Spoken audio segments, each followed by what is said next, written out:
What an incredible convention and fantastic group of UFOs and shopping annuity pioneers, evangelists, and ambassadors. At this moment in time, you are equivalent to the pioneers earning millions today, like Weber, Bowlings, Keepers, Vicki Lee and her original people, and many others. So I want to thank you for your belief.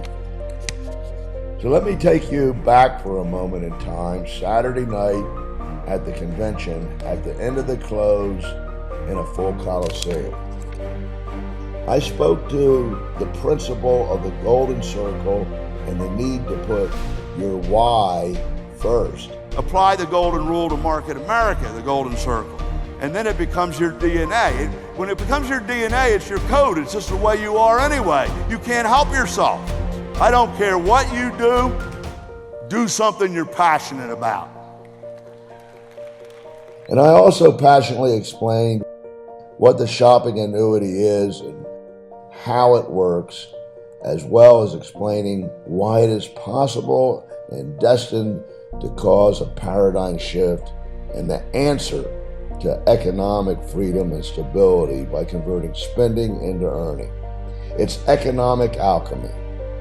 One must believe in their why and the company's why, which is synergistic, and then the how and the what that are already defined and proven come together to work and guarantee success.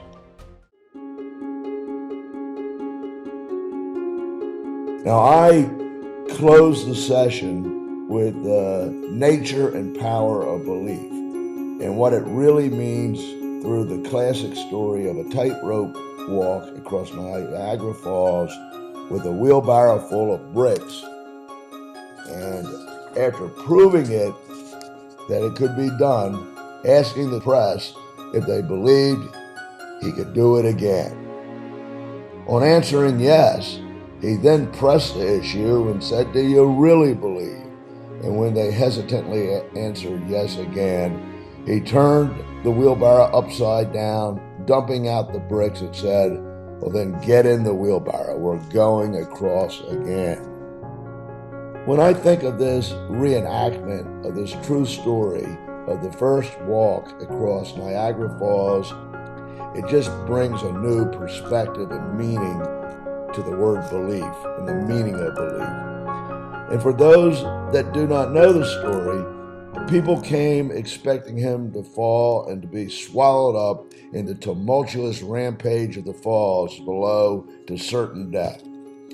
But when he made it across successfully to terra firma, the crowd went up into a thunderous applause and cheering.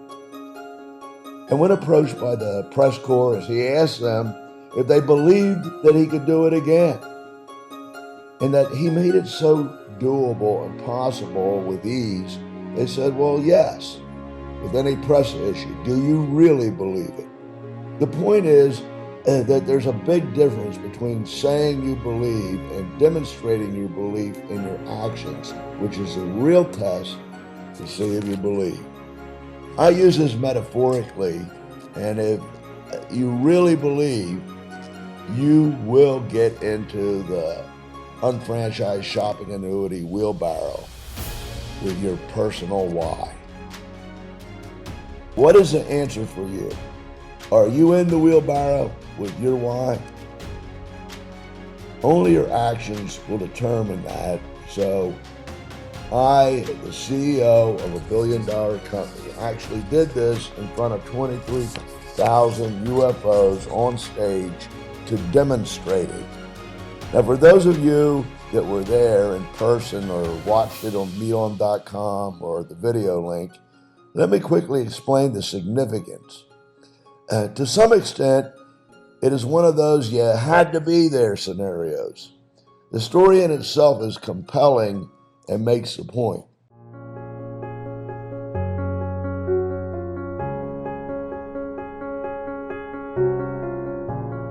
In the 2 weeks prior to the convention, I was contemplating how could I most impactfully drive the message home and engage the people in a compelling way that they might experientially feel the point emotionally and have it trigger that 1/1000th of a volt or a revelation or epiphany. It was a spontaneous idea out of nowhere, which I call mental angels. There was a little over a week before the International Convention, and I wasn't serious, it wasn't realistic, and we were consumed with other challenges, and it was just not a must-have and must-do item. I almost jokingly, not expecting to be able to possibly do this in a short time, I just jokingly mentioned it to the events team. And they stunned me the next day with the announcement that they could possibly do it, as they had connected with an incredible team from the Cirque du Soleil. Now I was in that moment of truth situation where I had to either commit or chicken out. The Cirque du Soleil acrobatic technical engineers and trainer were uncertain if I would be able to or capable to do it, as it normally takes months of training and practice. So I practiced 2 times late at night over the first 2 days of the International Convention for an hour or so. Then I did 7 successful passes with the wheelbarrow. On the last 2, which was loaded with bricks, and the wheelbarrow not attached to the tight rope in any way. So it's worth noting that this was after one disaster where I lost the wheelbarrow, and during that fall they tried to teach me how to get the wheelbarrow back up on the tight rope. And as hard as I tried, I could not get it back up. Now this is an important little fact when you consider what happened live Saturday in the close. So Saturday night, when I did this, I did not know for sure if I could do it 100% successfully. It was a risk and a gamble. A rock star preacher, Rich Wilkerson Jr., a top guest preacher for Hillsong, is a really close friend, and he'd come to support Lauren and I. And when he heard that I was attempting this stunt, he huddled us together and we said a prayer asking that we would be watched over and succeed. After speaking passionately for 2.5 hours, ranting and raving on stage, there's a bit of an endurance test going on. So I was out of time and had made my mind up to do it, so I headed backstage to climb the scaffolding. Believe me when I tell you that I understand what you feel like when you start in the business and decide to buy 3 or more World Conference tickets and you don't have the money. That's a demonstration of your belief. Or maybe you're going to go show the plan at a UBP to an important person and you're scared. Let me assure you, I was scared. But my why was bigger than my being scared. I know you're excited, just so you know, I haven't seen it either. I only heard about it by default yesterday because he would never want me to see him do anything this crazy. Okay, but stick around. Here we go. Here we go. So I climbed up and grabbed the wheelbarrow and started across ever so carefully. It would take too much time here to now explain the correct method of doing this in order to succeed. But it isn't simple, and you actually have to walk the rope with the arches of your feet, and you're kind of backbending and squeezing in your core. The Niagara Falls view of turbulent water below and behind are simulated with actual footage over the falls, and it looks totally real. A very important technique in doing this is that you have to keep your vision line keenly focused on an object at the other end of the tightrope and never take your laser stare or focus off of it until you reach the other side. So I got out there in front of everyone to prove belief by action and really didn't know 100% that I would make it, but I knew that I could do it. Well, 3/4 of the way across, the worst thing that could happen occurred. I took my eye off the focus object when the audience started chanting my name, just for a split second.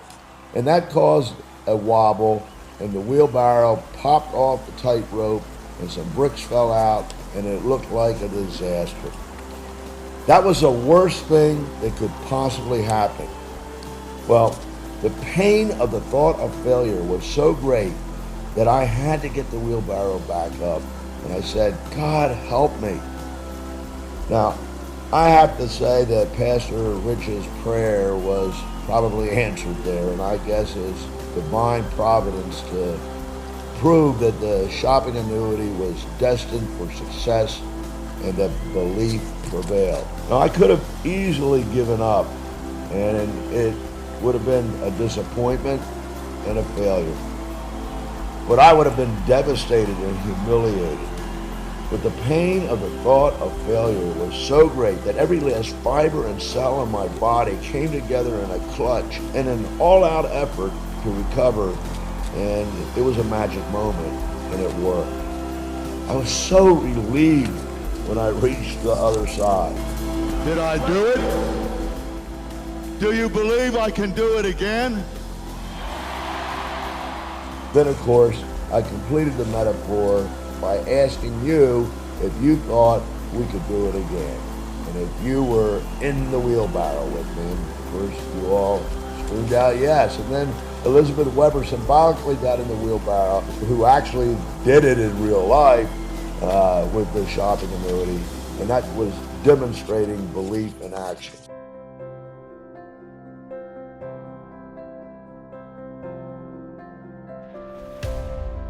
Someone asked me after the close, it was all over, a surprise question. They asked me, what would I have done, or how would I have finished, or how would I modify the story after not making it to explain it and to make sense out of it? Well, the honest to God answer is that I never considered it because it wasn't an option. I never thought of it. But now that I think about it after the fact, I would have made you stay for 15 minutes and climb back up and would have gone across again without falling and crossed the fall successfully. That's the answer. Never, never, never give up. Failure is not an option.